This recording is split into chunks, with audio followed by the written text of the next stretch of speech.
মুন্সিয়ারি যাওয়ার পথে থল ক্রস করে বেশ কিছুটা আসার পরে রামগঙ্গা রিভার বেডটা পড়ে।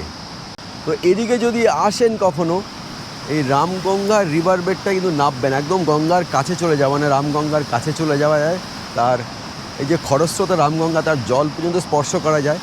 ও অসাধারণ জায়গা, মানে খুব ভাল লাগবে এখানে। কিন্তু মুন্সিয়ারি যদি যান তাহলে কিন্তু এখানে কিছুটা সময় কাটাবেন। তা আমিও কিছুটা সময় এখানে কাটাবো এবং আপনাদের সামনে এই খরস্রোতা বহমান রামগঙ্গার কিছু ছবি তুলে ধরছি। নামিক গ্লেসিয়ার থেকে রামগঙ্গার উৎপত্তি। এই রামগঙ্গাই আলমোড়া ও পিথোরাগড় জেলাকে পৃথক করেছে, অর্থাৎ দুই জেলার সীমানা নির্ধারণ করে এই খরস্রোতা রামগঙ্গা। যদিও গঙ্গার উপনদী এই রামগঙ্গা। জায়গাটা অসাধারণ, মানে পুরো সিনেম্যাটিক লোকেশন। আর এই লোকেশনে এসে ক্যামেরা না ঘোরালে চলে, তাই কিছুক্ষণের জন্য আপনাদের সামনে তুলে ধরলাম বহমান রামগঙ্গার নানা মুডের চলমান ছবি।